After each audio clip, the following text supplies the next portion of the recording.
Hello Hattrickers, welcome to episode 79 of Let's Play Hattrick in San Marino within Calvehave. Last week I pretty much had a full episode ready for release, but I was so annoyed by the fact that Sonati was injured last week with a 2-week injury and he missed the stamina bump. Then I opted against reverting the stamina change because Igor Becker was selected for a prospect in the Czech Republic. That's the reason you see Francioni and Becker going from solid to excellent stamina while Sonati is still in solid stamina. On top of that, in this latest training update, guess who popped to excellent form? That was Sonati, but he's now not in excellent stamina. So we'll be changing this again accordingly during the week to make sure that Sonati gets the proper stamina training. But as of now, he's not selected and we've now played the first round. So a pretty bad start to the Under-21s campaign for Sonati, and hopefully he gets a chance down the line. But not the best week. But there's reasons to cheer up a little when we look at the Youth Academy. Let's take a look at the players there, because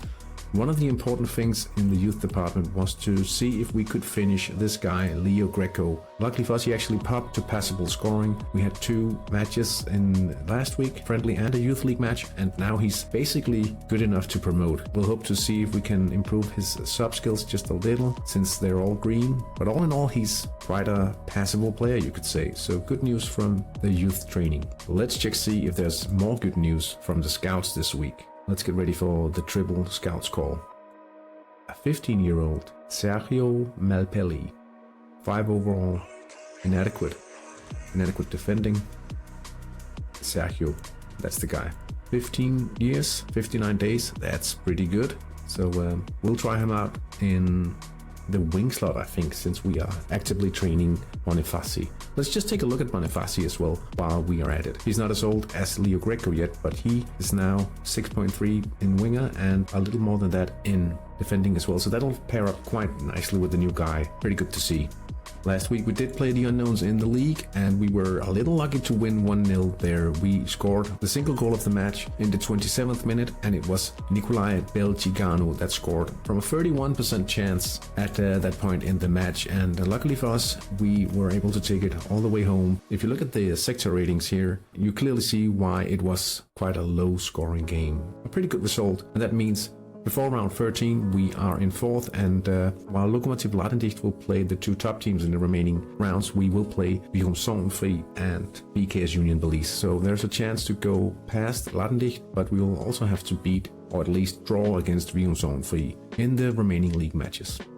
Sunday evening we played against AC Virum-Sorgenfri in the league, and we were a little lucky to take a 2-0 win in this one. Nicolai Belgigano scored in the 28th minute and Bilrilli in the 63rd minute for us. But we were a little lucky, to be honest. If we look at the 60th minute when we actually scored in the right side, we had a 10% chance to convert on the right side attack, which Bilrilli scored. And if we look at the 28th minute, we had a 4% chance when Nicolai Belgigano scored. So we are pleased by the fact that we won this one. But yeah, we did have a great midfield advantage, and Virum-Sorgenfri had to hit the left sector in order to have a chance to score. So we're a little lucky. That leaves us in 3rd place, 3 points clear of Ladendicht, who play Mamanda in the final match of the season. We do want to beat BKS Union Belize in the final match in order to finish things properly, I feel.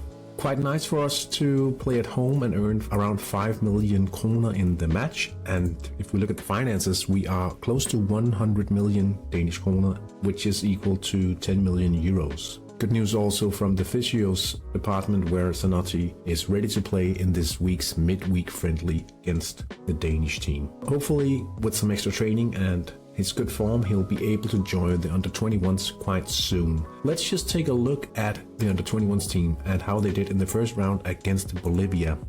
They did win 2-1. His best chances are joining the team as a central defender, and you'll notice Marangotto here being subbed on, playing to 6 stars. I do think there's chances for Sonati and some Under-21s play going forward, to be honest. I really hope, at least. That's all for this week's episode. Thank you so much for the continued support. Hope to see you guys next week with another episode and news about a Christmas giveaway, because I want to give something back to all of you guys who keep supporting the channel. Thank you so much. See you next week. Take care.